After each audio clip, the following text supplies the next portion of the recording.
Welcome, everybody, to the latest edition of the Inside Track podcast. We have an awesome guest with us today, Niri Patel from Fit 20. How are you? I'm fabulous. Thank you for having me. Absolute pleasure. And as always, my trusty co host, Russell Valler. How are you, Russ?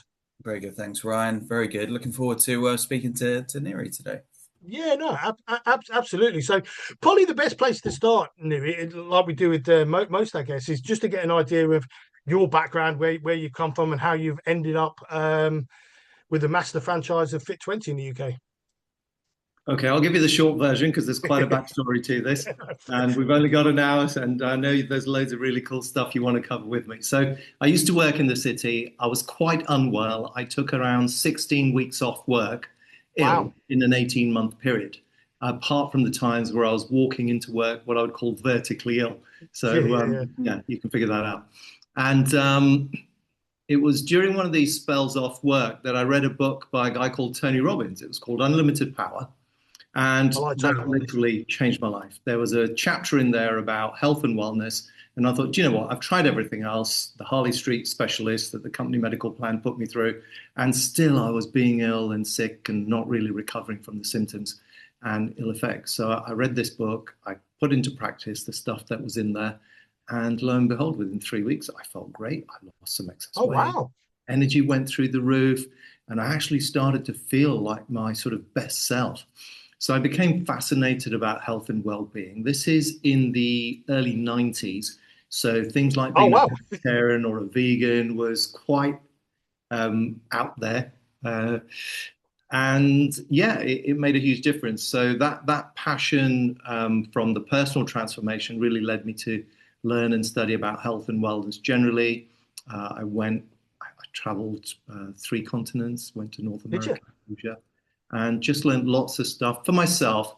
And invariably, when something makes such a big difference to you, you want to share that with other people. So I built up a little Absolutely. wellness practice and consulting.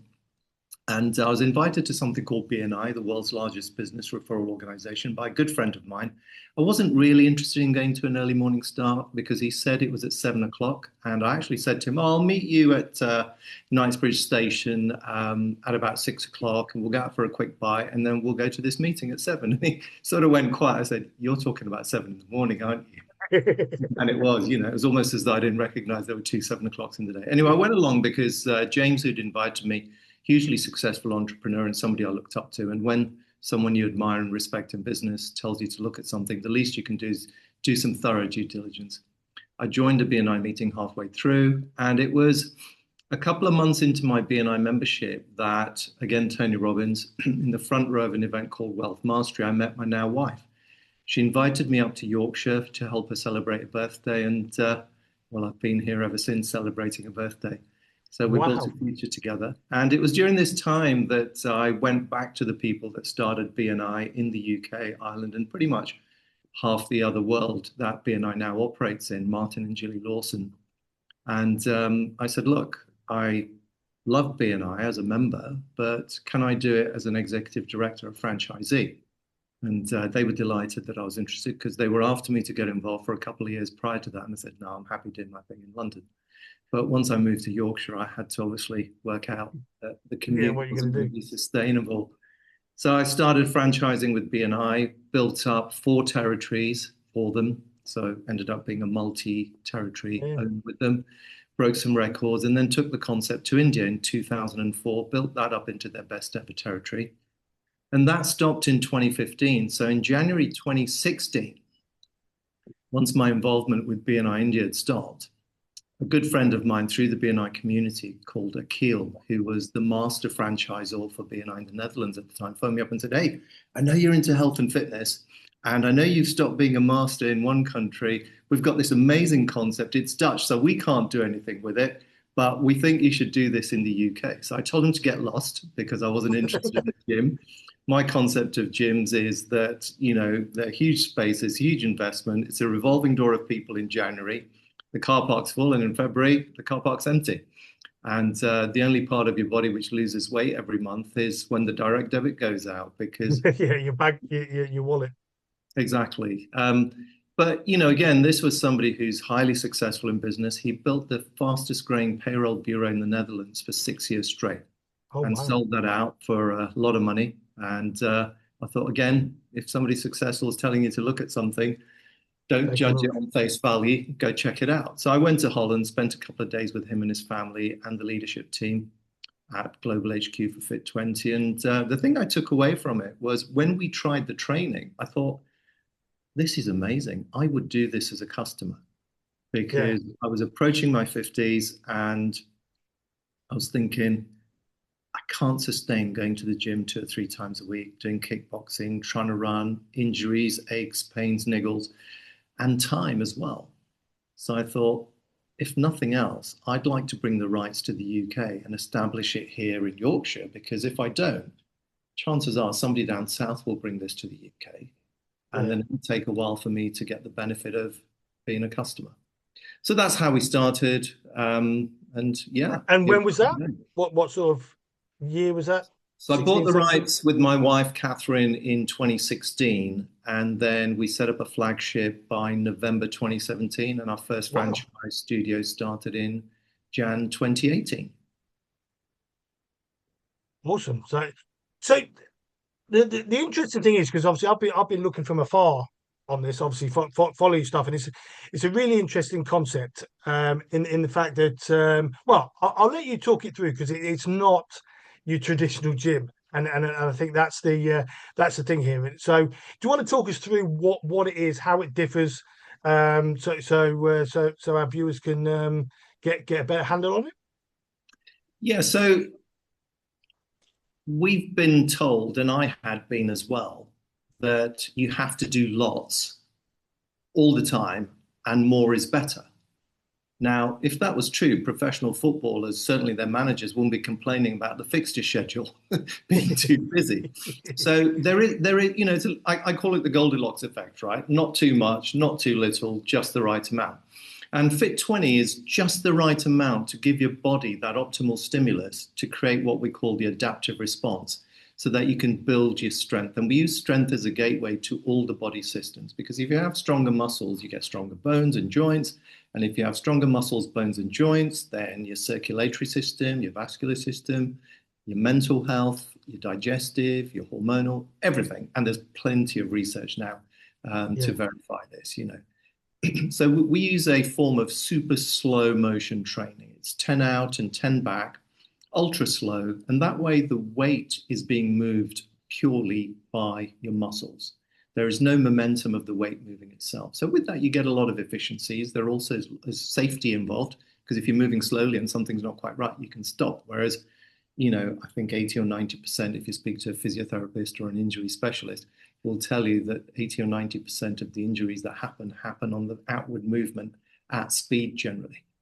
So Quite the opposite to CrossFit. Yes, I won't comment on that, but you will see lots of people with bandages and bracing and tape for that sort of thing. Look, if that's your thing and you have the time and you're happy doing it and your body can sustain that on an ongoing basis, go for it. But what I liked about Fit 20 was there are two things I was always interested in anything I did, whether it's in business or my own health or my investments or whatever, is that there are two obstacles that people face. Number one is having the time to put into it. And number two is if you have the time to put into something, are you getting the results from it? And what I liked with Fit 20 is for just 20 minutes a week, anyone can find 20 minutes a week. So that's not an excuse. And then if you can measure your progress, and there's a landmark study that was done by Professor James Steele at Southampton Solent University about 4 or 5 years ago, if I'm not mistaken, over 6.5 years with nearly 15,000 people. So it's quite a broad. It's a decent study, absolutely. Very significant. And that study showed that whether you were a man or a woman, and whether you were in your 30s, your 50s, or 70s, so whether you're young or old, relatively, we can help the average person get a 30 to 50% strength increase in 12 months by training just once a week, dressed as you are, because you do super slow in an air-conditioned room. And it's really exciting being able to share this with people. We try not to explain it because it just doesn't compute with everything else out there that 99% of the fitness industry is telling you to do. Well, if you think the government sort of what's theirs, 150 minutes a week is their recommendations, isn't it? And you sort of go, and that's what everyone pins them. I mean, that's been proven quite a few times that it was. I mean, they changed it, didn't they? Didn't they say it was an hour 3 times a week or something? They said, and then they changed it to 150 minutes over 5 days. But ultimately, I think it's just a way of saying you need to move, rather than any actual science behind that. Well, there is science behind it because I'm aware of a couple of people that are involved in formulating that policy. But what Wow. tends to happen at government level is they take what is actually the benchmark or the gold standard and they say, well, if we tell people to do that, they won't do it because it's too much. And this happened with the whole 5 a day campaign. Actually, you need 5 is like way minimum. Yeah. You need to be having 7, 12, or 15 raw fruits and vegetables and, whole foods to really do what you need to do to be optimal. So it's kind of dumbed down. And things like doing arm curls with cans of baked beans is classed as resistance training. So yeah, it's watered down to try and get engagement. Yeah, I guess it's also gateway, isn't it, Neri? It's people. A lot of people are doing so little that if you make it something accessible, like if you're going from you don't know what an apple is to yeah, but you need to be eating 12 of these a day, then I think it's like look, let's hope that you might have 5, and then you might find that you quite like apples and you like fruit, and then you can build up from there. So it's a difficult one, but I like the concepts and I like the messaging of, and I was having this conversation actually the other day because obviously my background is owning clubs and personal training background as well. And I was having a conversation with a lady I work with, and she was saying she joined a gym. And I think it's kind of relevant to what you're talking about here. She joined a gym and she was like, I need to get fit. She hired a personal trainer straight away. Personal trainer was, went into kind of beast mode and she was like, she said I was aching for 3 days, and I didn't want to go back. And I thought, I said to her, what a bloody shame that is, that's the experience that you had, rather than the personal trainer who's actually like, great that you're here, let's build it up, enjoy the experience. And part of it is the psychological part of fitness as well, that if yours was fit 400 right straight away, you got to do 400. I think it'd be a kind of a different concept. So I like the supportive nature and the fact of how you promote it, that people, you can do this amount, you can do more, but let's start you at this level. Let's support. So I like your messaging around that, and I just hate that part of the industry that yeah, the experience that she had is in a nutshell. I think a lot of the problem with the industry. We hear it a lot, Russ. Mm. I mean, our target market is what's the latest stats? I think around 17% of the UK population belongs to a gym, sports club, or exercise class. So the other 83%, there's no meaningful, effective solution, and that's Enter Fit 20. And we get this a lot from people who think, okay, I need to do something, I'll go to the gym. But the problem is that they're not being met where they're at. Yeah. They're being met where, if I like throwing tires around, you might not. So we have to factor that in. And obviously with our target market, they're usually not moving enough anyway. So when we work with them, they see great results. And it's, yeah, absolutely. It's a very common thing. And just out of interest, do you work with it when someone comes into your clubs? Are they working with someone each time? Is it a matter of coming in and doing the circuit? How's the structure of the membership? Yeah, great question. Thank you. So first of all, we call them studios because it sounds great, not a gym or a club. It's always by appointment and it's always with a trainer. And you can come in as a single or a double. So if you think of tennis singles or doubles, same sort of thing. And there's a 20-minute session. So if I was your trainer today and Russ, you and Ryan were being trained, I could train you both as a duo or a flex, we call it, in that 20-minute session. And we take you through 5 exercises. So we'll start with the chest press really slowly to momentary muscle failure. So by that, I mean you're trying to push, but you can't anymore, and you hold for 10 seconds. And that's what creates the adaptive response. You don't need to do 3 sets of 8 or 10 or pyramids or stacks or tapers or whatever else technique there is. Literally just one set with lots of reps to lead to momentary muscle failure. About 1.5 to 2 minutes is what we target for safety as well as efficiency and effectiveness.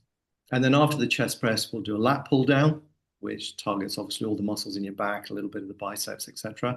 Then you'll do the leg press, which does everything from your abdomen, your glutes, legs, everything, recruits a lot of muscle mass. So if by the time you've done the chest press and the lat pull, you're not thinking this is challenging and effective, by the time we get you on the press, you definitely will. And then we'll do an abdominal machine and a back extension, and you're good to go. And there are adaptations we use as well for people that come in, because once you sort of get to 30, 40, 50, it's not like you're coming in with a perfect physique with lots of mobility and flexibility, etc. So, you're going to come in with some ailments and issues. So we're very careful and thoughtful about how we do that, because the last thing you want to do is injure someone, like the story Russ was sharing. Not technically an injury, but DOMS is not pleasant. Right. So we just make sure that the person leaves with enough of a stimulus. But once you hit that threshold, you don't need to train beyond that and just produce more unnecessary lactic acid, which is actually one of the factors that leads to injury. And is it just one session a week, or do people do more? Yeah, great question. So if you look at our FAQs, that's definitely one on there. So we recommend around once a week, because just like I was saying earlier, more is not necessarily better, and you need the recovery. And the recovery, active rest, is an intrinsic part of the protocol. And between 5 to 7 days is when you start to get weaker again, and the recovery has fully happened. So that's why once a week is an optimal window. Now, if you're a whippersnapper at 18 and you've got the genetics of someone like Usain Bolt, you could probably train twice a week and get away with it. But what we found, and I trialed this myself, is if you train more than once a week, say twice a week, the fatigue very quickly becomes cumulative, because the rest, the recovery, and the purging of everything else from the body doesn't happen enough. That's great. So from there then, so we're sort of up to, I think, on our timeline, 2018. Talk us on the franchising journey now. How many units you're on?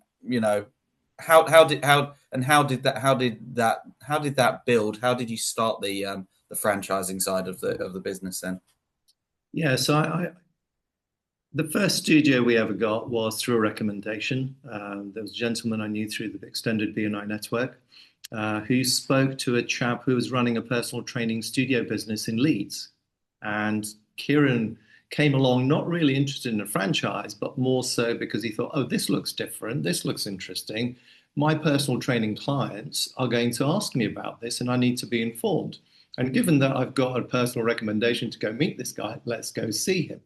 So Kieran came to meet me here. I said, well, look, I can explain how it all works and all the rest of it, which I did a bit because I hadn't learned my lesson as well by then. And we just put him into the studio. We offer a free introductory trial session that takes about 45 minutes. We do a thorough intake. We work out everything you've done before, everything that's worked, everything that doesn't work, what your constraints and availability are like. And then we talk you through how to do this. So I put him in the studio, and he was seriously impressed. He said, I'd like to come back with my partner, Liz. So he came back the following week. Liz tried it, and I think they'd barely got home, and he contacted me and said, we'd like to apply for a franchise.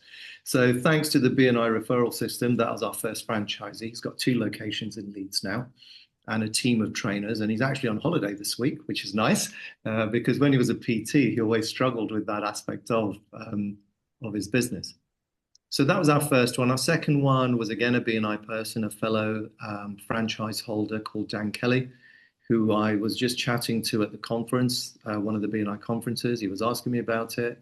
And I said, well, look, on your way down from Newcastle, if you're going down the M1, he lives in Norwich, you can just drop off the A1M, come to our studio. Ryan's nodding because he knows the geography. And just try it. So they tried it. Same thing again. They were driving home and said, oh, my God, I can't believe how much my arms are shaking on the steering wheel. This is amazing. We want to do this for ourselves. They were getting a personal trainer 3 times a week who liked to beast them, but they weren't enjoying it. But they wanted to help him because he was a good guy. So they thought, right, well, we'll start our own Fit 20 studio. And the first 5 or 6 were like that. One of them came to a franchise show. And now they come through various channels, the portals, one-to-one recommendation, and existing studio owners. So we've got 3 studio owners who have, so Kieran's got 2 locations, Duncan's got Torbay and Exeter, and then Attila has got Chiswick in London, Uxbridge, and he's due to open in a week's time in Kingston upon Thames. So he's on his 3rd location now. Yeah, so we're up to, we've gone international, Scotland, Edinburgh. We've got 2 due to open in Wales. So open locations, we've got 16, which will be 17 in a week's time. And then there's a pipeline of 5 studios that are in the final fit outs or commercial lease finalizations. So we should cross 21 That's awesome. in the next 3 or 4 months. I can imagine as a franchise as well, it's a because I can imagine the studios aren't massive. What you're looking at, sort of 1,500, 2,000 square foot, that sort of size. So I can imagine, oh, even lower. So I can imagine finding properties, because one of the big things me and Ross find when you're working with is when you're looking at 5,000 to 10,000 square foot, every man and his dog is trying to find that, whether that be from I don't know, a warehouse unit that someone wants for storage to a gym. So I can imagine it, actually you've got a brilliant USP in the fact that you can take the smaller retail units and stuff like that. So it gives you much better options for opening these studios. Yeah, well spotted. So we need 600 to 800 square feet to have a nice, comfortable Fit 20 studio. Because we train slow motion, there's no showers or changing rooms required. You don't sweat. The room is maintained at 17 or 18 degrees centigrade. And then from an investment point of view, if you're a prospective franchisee or wannabe business owner, your outlay is much smaller. Your exposure to overheads is much lower. Yeah. So you're not having to bet the house or the farm or the inheritance on it. So even if, you know, we work really hard with you to support you through the journey, but if everything goes wrong or something happens in your life that despite everything we do to support you and on-ramp you and get you going, you just can't continue, God forbid, you know, there's an illness in the family that you have to give 110% attention to. The risk of loss is very limited. It's not 6 figures, you know, for 45, 50,000 pounds, you can get started and get going. So, well, some of the ones we work with, you're looking at £1 million. Yeah, absolutely. And it's also it's not just the initial investment. It's those break-even numbers or membership numbers of, you know, you could have sites that are 1,000 member break even, you know, 1,200, 1,500. You know, those are kind of scary numbers when the environment could change. I mean, in terms of just kind of ballparks, you know, I'm not asking for your specifics, but generally, sort of, what sort of membership levels are you looking at for your clubs, Niri? Yeah, so break even studios. Thank you. See, the propaganda's working. The break even, again, it depends on the studio economics. Dan, who I was telling you about, managed to get a 12-month rent-free period for his studio. So in his 4th week, I phoned him up and said, "How are you doing?" He said, "Great, I'm making a profit." Yeah, absolutely. Really? You haven't got that many members? He said, "Oh, I've got a rent-free period." So it's a false break even, but by the time he got to the end of 12 months, he was obviously really comfortable and didn't have to worry about cash flow. So around 50 to 70, depending on your economics, is break even. And you need, obviously, it depends how much money you want to make after that. But with 150, 160 members, you should be clearing £100,000 a year of gross profit. And I know this also not just from the spreadsheets we run, but Liam and Alicia, who just started Fit 20 Harpenden 14, 15 months ago, so that they started November, December 2024, they're bouncing around 170 members. They've had consistent month-on-month growth. And he was at this franchise show that Ryan and I were chatting about in January at Olympia. And somebody said to him, "Well, how much money can you make?" He said, "Well, I'm on track at this run rate of £100,000 a year if I don't grow it anymore." He's going for 200 and he started scouting for a second location already. That's incredible for a unit that's sort of 500-600 square foot. I mean, there can't be many businesses out there to give you that sort of potential return. Um, and I can imagine the other thing as well, Niri, looking at this, because of the way you do it, and you've only got one session a week that clients are doing it, I can imagine actually managing the business, because you're not looking at huge volume into the studio all the time. It's very manageable. So I can imagine the operations of a site like yours is fairly simplistic in that way, because you're not got challenges coming from here, there, and everywhere. You're Yeah, pretty that's a structured. good point. Well, one of the things I liked about Fit 20 when I started to actually understand it, because it was so different to anything that I knew, I didn't have a frame of reference. So I had to sort Yeah, of learn a new way of understanding things with how the whole model operates, not just the training method, but how the business is run, which is what you're asking about here. And what I liked about it is that we do one thing and we do it well, which is strength training. And yeah. strength changes everything. And as I said earlier, but it bears repeating, strength is a gateway to the body systems because of everything else that we've talked about.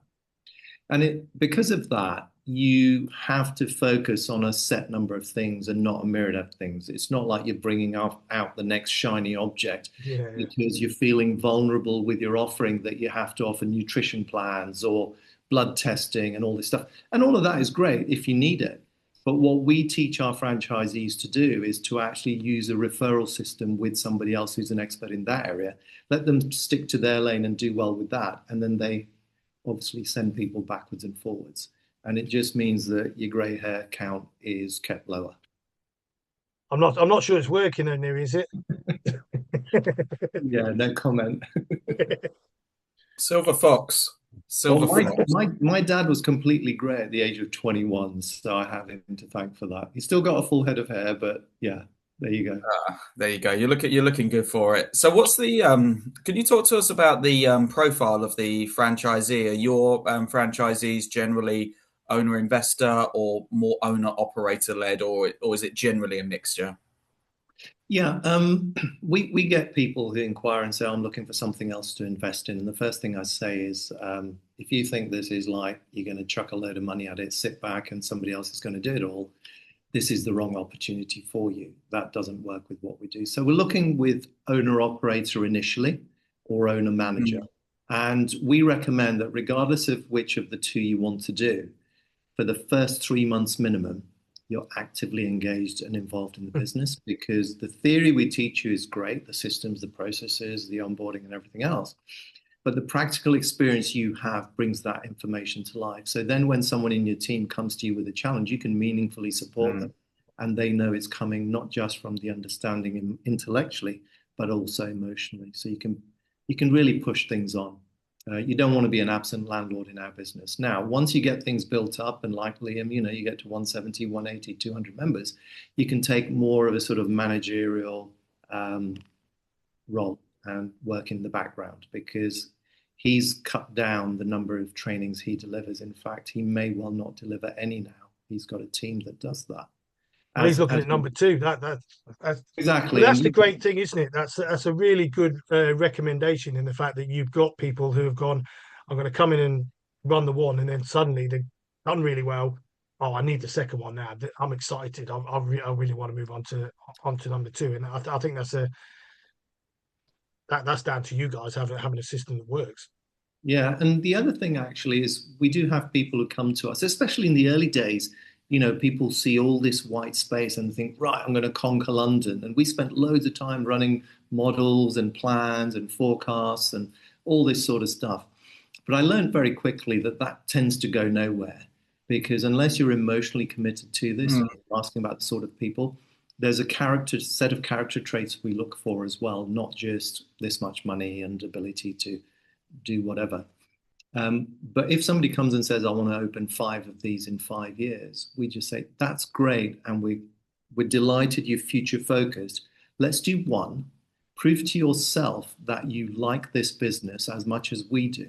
And once that works, you can open 4 in one go if you want to, because I don't know what blind spots you will bring to this process. Fit 20 absolutely works, but I don't know what you're missing. Yeah. So I'd rather you stress test it that way. Whereas if you open 3 or 4 in one go and something's not right, well, that's 3 or 4 times the problem. That's bad for you and bad for the brand. So I think they like this and respect this because we're quite transparent and we're trying to always reduce the risk. And it just means that when you have that trust, they then absolutely fly. I I love think that it's approach. yeah, I was actually kind of thinking it's similar when you go from 1 to 2 children. I've got 2 boys. Well, as I mentioned, Vincent actually popped up on the podcast last week. Thankfully, he's at school this week. But going from it's the learnings you can have your first child and everything's great and you're like, I know what I'm doing here. This is right, ready for child number 2. And then it's almost like you might as well have just jumped from 1 to 10. It's those challenges and how you deal with that.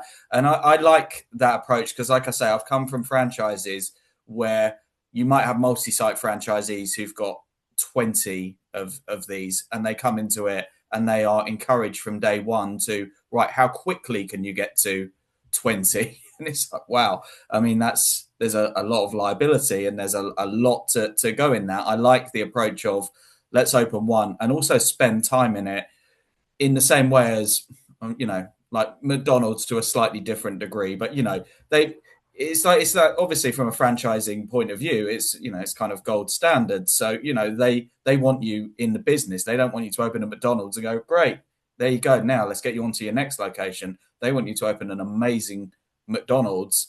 And then once you've done that and once they're happy, then maybe you can grow from there. So I think that's a similar thing. And from what you were saying, and also yours is so just so experience led that it's so important that your members are happy, that you understand that you're member profiling.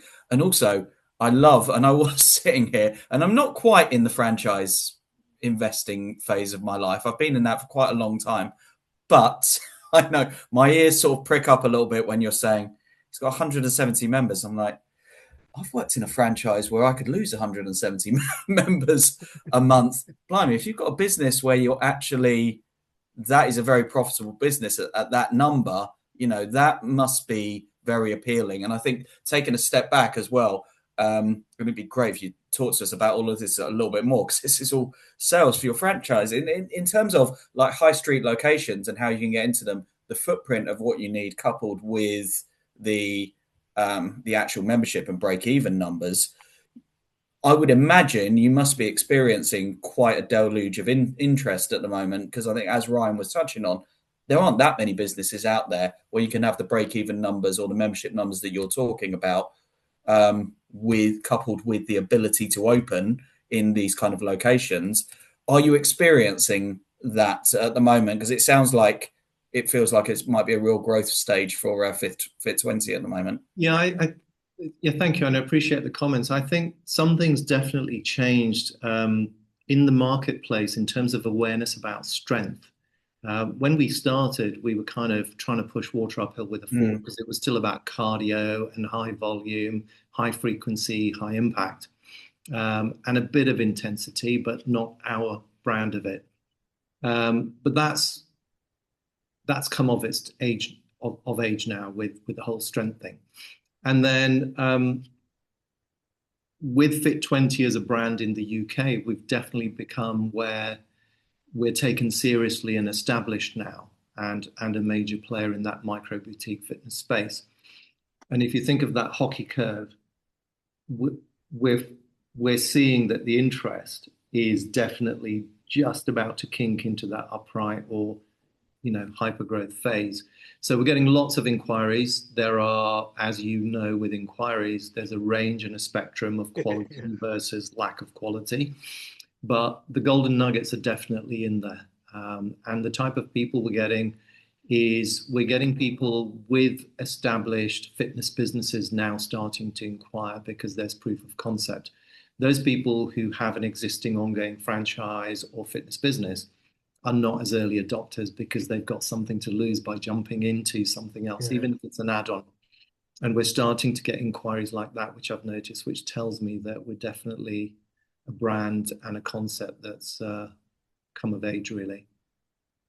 Have you had to do a lot of work around, because we've we've done some work with the sort of EMS studios, and I can imagine it's a similar, obviously completely different business, but I can imagine it's pretty similar in terms of the mindset, especially with the British people. They don't do change very well in terms of concepts. That's just us, I think, as a nation. And what they were finding was, whereas in France and Germany, these things were flying, engagement was up, no problem, people would try it. Whereas in the UK, people was, no, a gym's a gym. This is how we train. So did you find you had a lot of that, or was it literally people were like, oh, new, we'll give that a whirl, and suddenly they buy into it and love it? Yeah, it's a great question. So, one of the things you'll hear is, well, it started in Holland, right? Well, they're really into their health. In brackets, we're not, is the inference. And I think there is an element of that. But what we got really good at doing, I think, is we got really clear about who we did want to target and talk to. And that is the 87% now. It used to be 83%. It used to be 85, 87%. But obviously the fitness sector keeps expanding, which is good. And then the other thing is, and I've touched on this already, is we don't get into a discussion because nobody likes to be proved wrong. And, nobody wins an argument. There's always a loser. So what we tend to focus on is, this is what you want to achieve. And if you bring me a 40, 50, 60, 70, 80-year-old, I can promise you that they wish that they could just live life on their terms a bit more than they currently do. Nobody wants to be less strong or less healthy tomorrow than they are today. So that's kind of slipping through their fingers, especially as you get older. That accelerates the rate at which you feel that and you experience it. So what we do is we say, look, strength changes everything. And because this is a really simple habit, like brushing your teeth, I mean, you probably didn't even think about brushing your teeth until I just mentioned it, because it's an effortless habit once you get into the groove of it. And like that, 20, once a week, 20 minutes, by appointment, scheduled, is just a lifetime habit for the rest of your life, for a better life. And we just focus on saying to somebody, just come and try it. After that, if you like it, do it. If it makes sense, do it. If not, we're not going to fall out. We can still be friends. So it's the a great very thing is, you're not having, like you say, you're not having to get changed. So it's like going and having your hair cut, or it's like going to you just walk in, do it, walk out. Whereas there is that element of having to get into your kit, shower afterwards, and a 1 hour session becomes 2 hours by the time you've done all the faffing around it. So I can so you imagine how that mentioned feels. EMS, for example, because they talk about sort of a 15, 20-minute workout as well. But you need to shower and you need to get into the suit and put your gym gear on, etc. So, Yeah. I mean, I only know this because Walter, the founder of Fit20, he's got a friend in Germany who's got lots of EMS salons, and they went and tried it, and they said, yeah, it's a 20-minute workout, but by the time you're done, it was a good hour. And heaven help you if you're a woman who has to do your hair, your makeup, and all that sort of stuff as well. So, yeah, you're right. It's all about come and try it. And if it makes sense, which by the time you've done the exercise, 80, 90% of people sign up after the free introductory I think training. there's a really interesting opportunity here as well, actually, because obviously there's a lot of talk in the industry now about how we should be supporting the NHS and everything else. And the problem you've got with traditional gyms is it's very difficult for them to do that because of the range of people coming in, the range of experience and everything else. You've also potentially got 60, 70, 200 pieces of kit. It's whereas yours just isn't that. And I think fitting that into that GP referral side of things, I think is a far easier. I mean, I don't know whether you've looked into that side. I'm sure you have, but it's a far easier fit, I think, for that angle of the industry that they're trying to push than a traditional gym. Yeah, I mean, if you want to set up a gym in a facility, regular gym, you need a lot of space, staffing, liability, and then the uptake is classically low and limited because people don't know what to do with it. So what we have is it's always supervised. In fact, there's a hospital in Holland where the chief exec of the hospital, who's a medically trained doctor and consultant, was a client of Fit20, and he said, how can we open this up so that more of our staff can do this? Not the patients, the staff. Because I don't know if you've been unfortunate enough to spend much time in a hospital, but the lifestyle and the pressure that they're under means Absolutely. that medics tend to be some of the least healthy people as a general population. There are obviously healthy people in and amongst all of that. And we had a Fit 20 studio there for, I think, about 2 years just for the staff. So right down from sort of the porters, the cleaners to the senior consultants, because it is only 20 minutes, you can do that. And out of interest in terms of, I mean, obviously some of your studios have been open a while.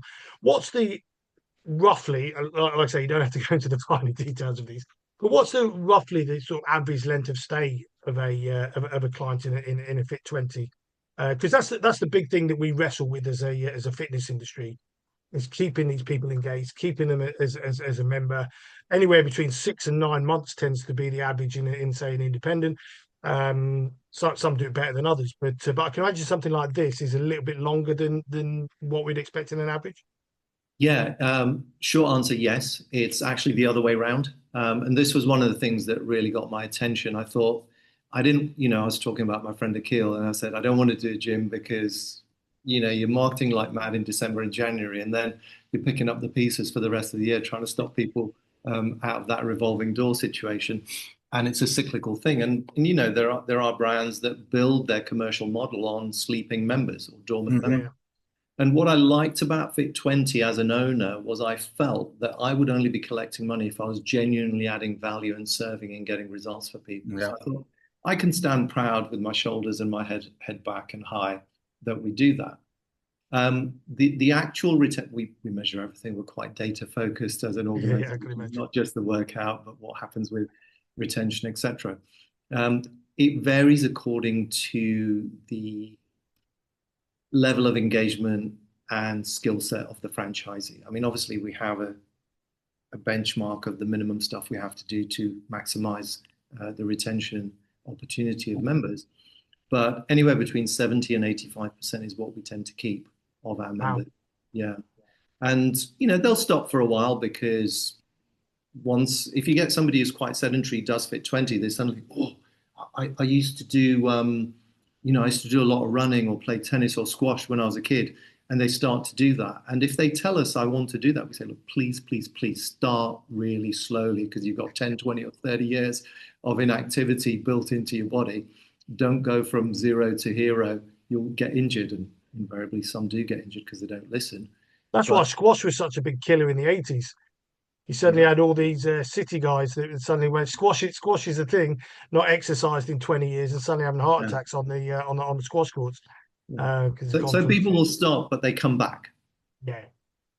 So I think Niri, it's interesting because I was speaking to someone from a couple of franchises recently that operate on the low membership model that you discussed. Now, one of the things that I always advocate for and would like to talk a lot more about is the retention side of clubs and of our industry.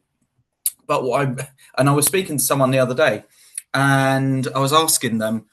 I won't say the name. It's in your ballpark, and I was talking about. So what is like your retention program, and how do you do that? And at first they were like, well, we don't really have one, and I was like, oh god, you don't know. Like again, it's like sell, but it's not that at all because the retention model is our members come in, we speak to them. Our retention is that we engage with our members and we give value in the product.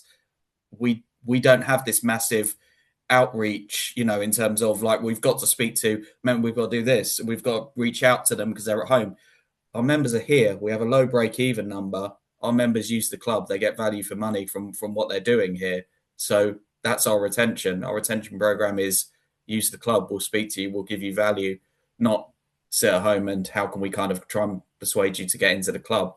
So I'm increasingly, I like these models from a franchisee point of view, but from a member and the kind of members that you're speaking to and the kind of demographic, it's kind of music to my ears when you're talking about that. But like I say, you have the ability to do that because of the break even and the numbers and the way you've modeled it. So hats off to you on that.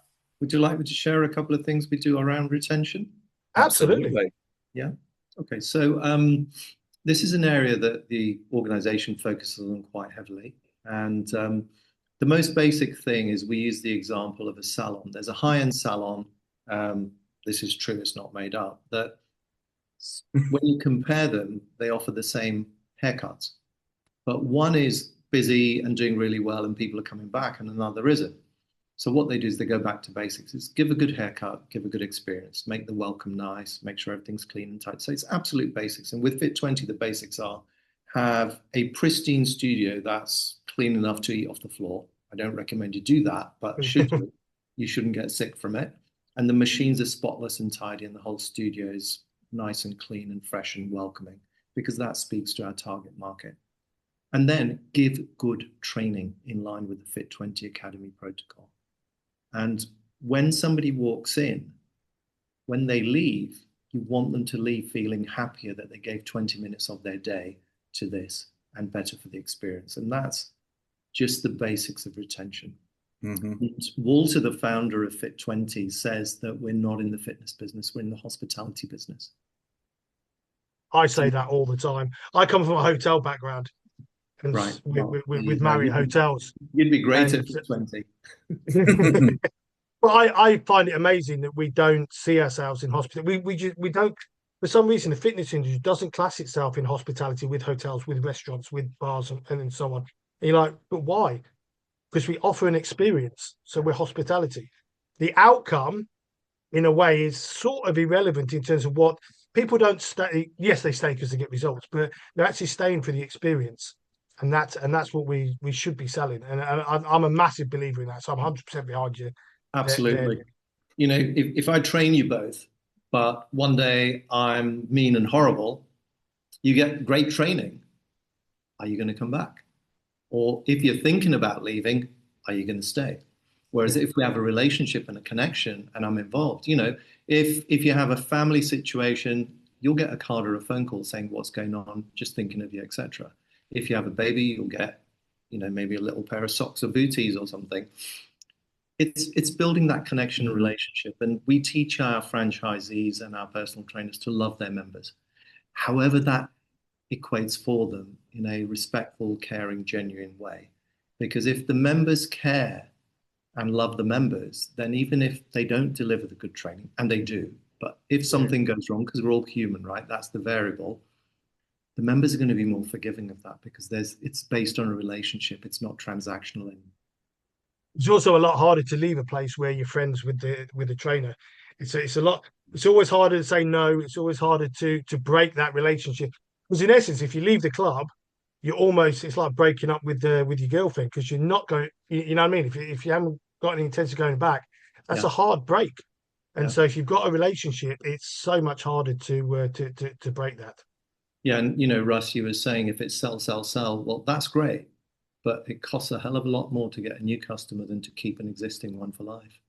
Absolutely. Well, it costs a lot more professionally and personally. I think it's you put yourself into that wheel of you constantly chasing your tail. You know you're going to lose 5% of your members, maybe more every month. So you've got to replace them. Actually, but that's the modeling. Once you're in that and your break even is 1,000 odd members, then that's it. You're in that at that point. So, you know, I would probably say for potential franchisees who are out there, and whenever we talk on franchising, I'd always kind of say, just look at the long-term picture and what you're really buying into, and actually down the line, is that something that you want to be doing forever, or do you want to look at something where you maybe get a stable business of a couple of hundred members and you earn a good living and you enjoy your lifestyle and you grow from there? So I think I think like I say, I'm an operator and franchisee and worked with a lot of franchises, and I think you've got a potentially quite a powerful message that you can put out there to people, and a very appealing proposition as well. So it's been great to speak about it today. Normally Ryan says let's start to wind it down, but I'll say let's start to wind it down, because I think that's a really important message to be really, really promoting, and the modeling of it, because I think a lot of people who go into the leisure industry will look at it and look at some of the big players, look at the investment level and the potential upside, And don't get me wrong, the upsides are huge, but the downside of operating a club where you do need 1,000 members to really think about what 1,000 actually looks like, and you need that for the lifetime of your business. So I think it sounds very interesting, what you're doing, and obviously you've got proof of concept. You've been doing it for a number of years now. So yeah, albeit Scotland and Wales as your international growth so far, I'm sure there'll be plenty of opportunities farther afield. And well, to be fair, we are in 16 countries. Portugal just signed up as a master yesterday as well. So of course, I was being a bit tongue in cheek about it. It's your international expansion. Yeah, exactly. You started international. It was international before you got involved, Niri. Exactly. Yeah. Just wait until you hit the Channel Islands. Real proper overseas. Now it's probably a good place to leave it. Just one final thing. What are the future plans? What's it looking like in the next sort of 12, 18 months, Niri? I assume still super exciting. I think in the next 2 years or so, we'll double our footprint of studios as well as our memberships. And our longer term vision is to actually have 500 locations across the UK. That's and amazing. Northern Ireland, training 100,000 people every single week. And it's kind of a mission. It's a movement for us, because if you have 100,000 people every single week whose strength and health and well-being you take care of, that impacts their family, their business, the job, etc. So it's really cause driven that we can have that sort of positive influence and effect. So yeah, exciting. Oh, absolutely amazing. Well, thank you ever so much for coming on. I've really enjoyed that. I mean, it's a model that, like I say, I've looked at from afar, but not really fully understood in terms of how it works. So I really appreciate you taking us through that. If anybody does love what they've seen today and want to get in touch with Niri, obviously we'll put the details on the post and the podcast. But also you can't miss Niri on LinkedIn. You do post regularly on there, so get in touch. No harm having that initial conversation. It sounds like initial conversations quite quickly lead to something else by the sounds of it. So we would urge anybody to come and speak to you and see what it's all about. But appreciate your time today. Really appreciate your time, and we'll catch up soon. Look forward to it, and thank you so much for having me. And love what you're doing. Keep doing the good work. Thank you very much.